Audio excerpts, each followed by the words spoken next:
तब तक सीमा को नींद खुलता है, देखती है कि मेरे पास मम्मी नहीं है।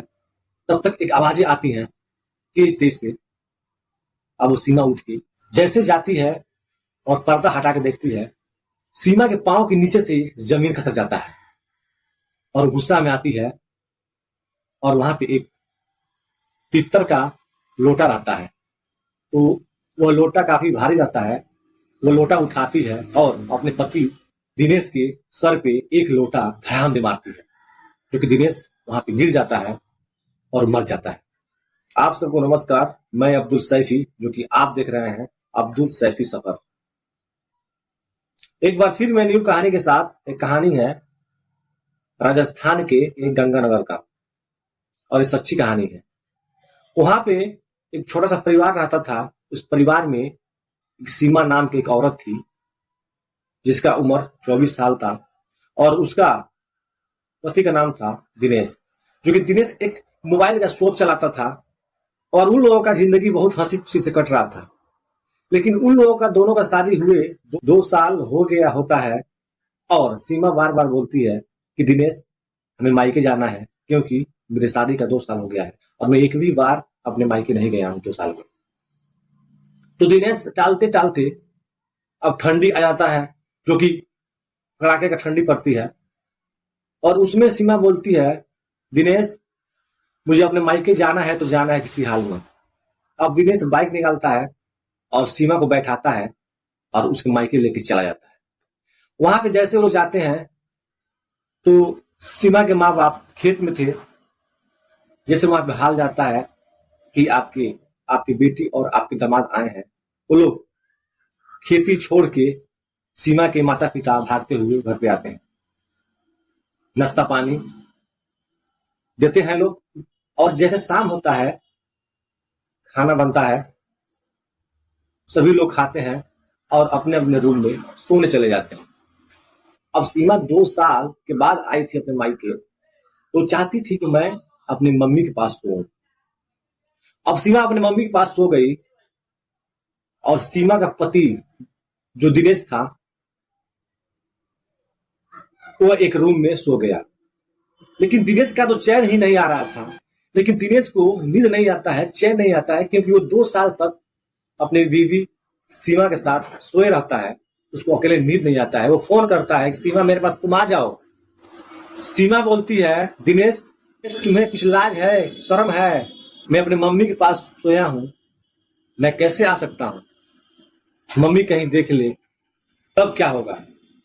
तो दिनेश तब भी जिद करता है, मानता नहीं है, और सीमा धीरे धीरे उठ के अपने माँ के पास से दिनेश के रूम में चली जाती है, और दोनों शारीरिक संबंध बनाने लगते हैं। तभी सीमा के मम्मी का नींद जब खुलता है तो देखती है सीमा मेरे पास नहीं है। वो भी धीरे धीरे उठ के और खोजने लगती है कि सीमा गई तो कहाँ गई। तभी एक रूम से चीखने की आवाज आता है बहुत जोर शोरों से, और सीमा के मम्मी जब वहां पे जाती है, जहां पे दिनेश सोए रहता है, उस रूम में फाटक नहीं होता है, एक पर्दा होता है, और उस पर्दे से जब देखती है तो दोनों संबंध बना रहे थे। अब वहां से सीमा की मम्मी सीधे अपने रूम में आके सो जाती है। तब तक सीमा भी दिनेश के पास से धीरे से आती है और अपनी मम्मी के पास सो जाती है। तब तक सीमा को काफी नींद आ जाता है, क्योंकि वो थकी रहती है। तब तक सीमा के मम्मी, सीमा के सोने के बाद से सीमा के मम्मी कंबल से बाहर धीरे धीरे होके और अपने दामाद यानी सीमा के पति के पास धीरे धीरे चली जाती है, और देखती है कि दिनेश रजाई ओढ़ के सोया है। क्योंकि उस समय काफी ठंड पड़ रहा था। अब धीरे से रजाई उठा के और सीमा के मम्मी दिनेश के पास रजाई में घुस जाती है। अब दिनेश को लगता है कि फिर से सीमा आ गई। अब दिनेश अपने सासू माँ को उस रजाई के अंदर पकड़ लेता है और फिर से संबंध बनाने लगता है। लेकिन संबंध बनाने में उसको पता यह चलता है कि लग रहा है यह सीमा नहीं है। जैसे रजाई उठाकर फेंकता है तो देखता है कि उसकी वो सासू माँ है। वो बोलता है कि सासू माँ आप ऐसे क्यों कर रहे हैं, आप मेरी सासू माँ हैं। तब तक दिनेश की सासू माँ बोलती है, बेटा कुछ नहीं, सब ठीक है, चलो लग जाओ। अब दिनेश पूरी रात सीमा की मम्मी के साथ शारीरिक संबंध बनाता है। तब तक सीमा को नींद खुलता है, देखती है कि मेरे पास मम्मी नहीं है। तब तक एक आवाजें आती हैं तेज तेज से। अब वो सीमा उठ के जैसे जाती है और पर्दा हटा के देखती है, सीमा के पांव के नीचे से जमीन खसक जाता है और गुस्सा में आती है।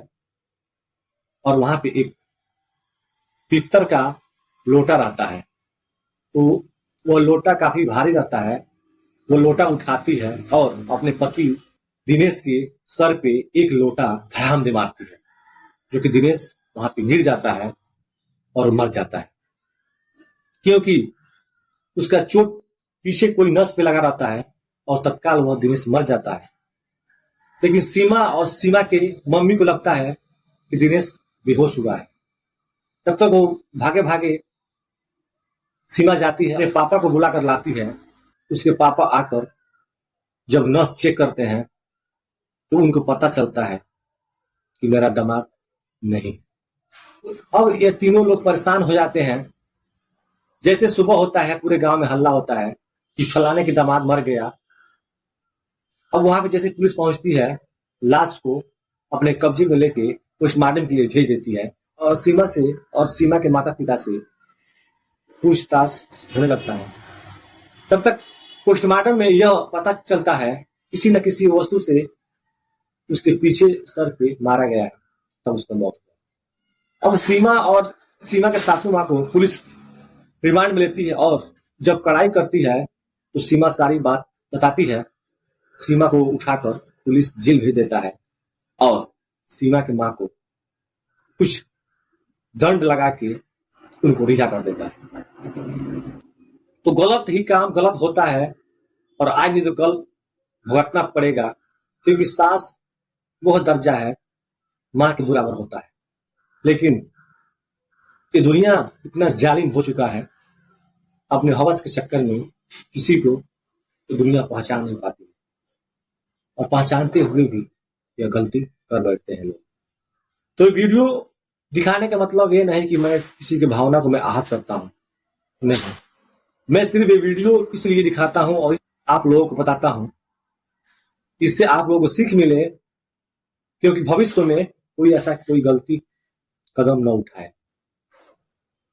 ये वीडियो आप लोगों को अच्छा लगा हो तो आप इस वीडियो को लाइक करें और आप लोग नए हैं तो इस चैनल को सब्सक्राइब करें।